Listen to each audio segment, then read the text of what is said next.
السلام عليكم، ازيكم حبايبي؟ يا رب تكونوا بخير.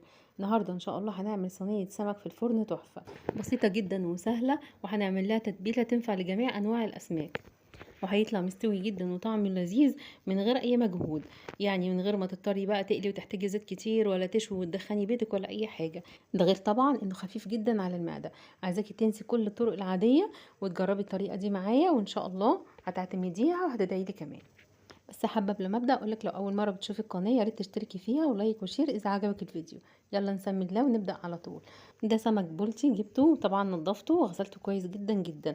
وتنظيف السمك كلنا عارفينه، بنقصقص بس الزعانف الزياده والخياشيم، وبنشيل القشر الزياده اللي فيه بالسكينه كده، وبنفتح بطنه وننضفها كويس. بعد كده بعمل فيه فتحات كده بسيطه، يعني شقوق بسيطه ما توصلش للاخر علشان التتبيله تدخل جواه ويستوي بكل سهوله. وبديله رشه ملح كده بسيطه بدلكه وبسيبه شويه في الملح 10 دقايق ربع ساعه كده علشان ينزل الدم الزياده اللي فيه. وبعد كده قبل ما اتبله بديله شطفه اخيره. يلا بينا بقى نجهز التتبيله. راس توم متفصصه زي ما انتم شايفينها كده وسط، وفلفل احمر واخضر بارد وحار.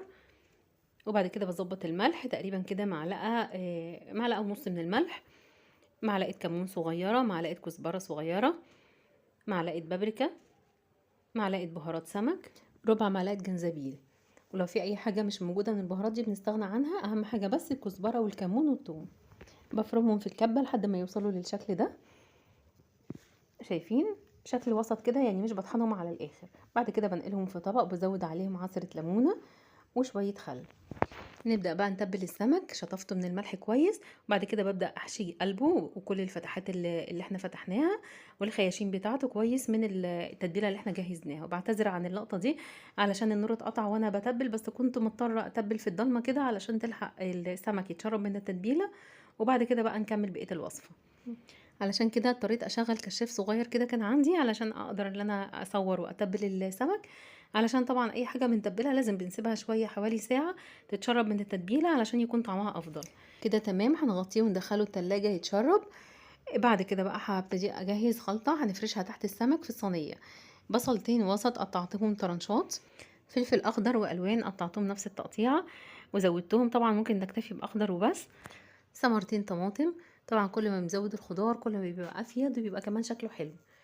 جزرايه بشرتها، وكان عندي خضره شبت على كزبره على بقدونس، خدت كده يعني عودين من كل نوع وقطعتهم.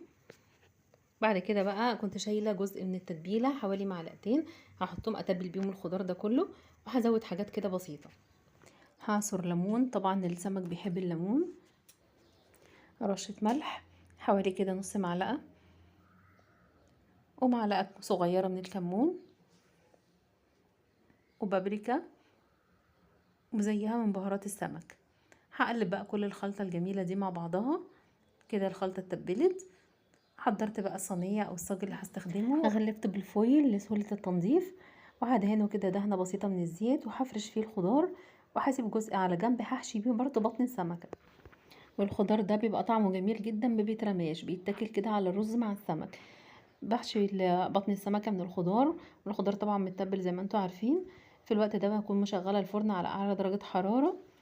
بحط حوالي ربع كوباية مية في البولة اللي فيها الخضار، وبنزل كل البهاريز اللي موجودة على السمك. واخر حاجة بقى برش رشة زيت وعصرة ليمون اخيرة. بدخل الصينية على فرن سخن، بكون مشغلاه من قبل ما ادخله ب10 دقايق كده. بحط الصينية على ارضية الفرن حوالي ربع ساعة من غير ما بغطيها ولا اي حاجة، وبعد كده برفعها على الشبكة في النص. بتقعد حوالي ساعة الا ربع، يعني زمن التسوية الكامل ساعة او ساعة و10 دقايق، ده على حسب حجم السمك. الصينية خدت معايا ساعة بالظبط وطلعت بالشكل ده. ريحة السمك تجنن، ملت البيت كله، وطبعا السمك استوى تماما. بنقدمها بقى مع رز احمر وبألف هنا وشفا. عايزاكم تجربوا الطريقة دي وتكتبوا لي رأيكم في الكومنتات، وإن شاء الله هتعجبكم جدا جدا. عايزة بس أقول لكم كام ملاحظة كده قبل ما أقفل الفيديو. السمك لما بتبله لازم تسيبيه في التتبيلة بتاعته على الأقل ساعة علشان تاخدي أفضل طعم. أثناء السمك ما هو موجود في الفرن بتقلبي الصينية كده شمال ويمين علشان خاطر يستوي من كل جنب وياخد لون موحد. ما بفتحش عليه الشواية ولا أي حاجة، هو بعد الفترة اللي هي الساعة أو الساعة و10 دقايق بيطلع باللون ده. السمك استوى تماما. هنفتح كده جزء منه، شايفين عامل ازاي؟ استوى تماما تماما وكأنه مقلي، وطعمه ألذ من المقلي وألذ من المشوي كمان. هي الطريقة سهلة وبسيطة مختلفة عن الطريقة التقليدية، وهتاخدي صينية سمك طعم وريحة من الآخر. وكده خلصنا الفيديو بتاعنا، يا رب يكون عجبكم. أشوفكم إن شاء الله على خير في وصفات أحلى.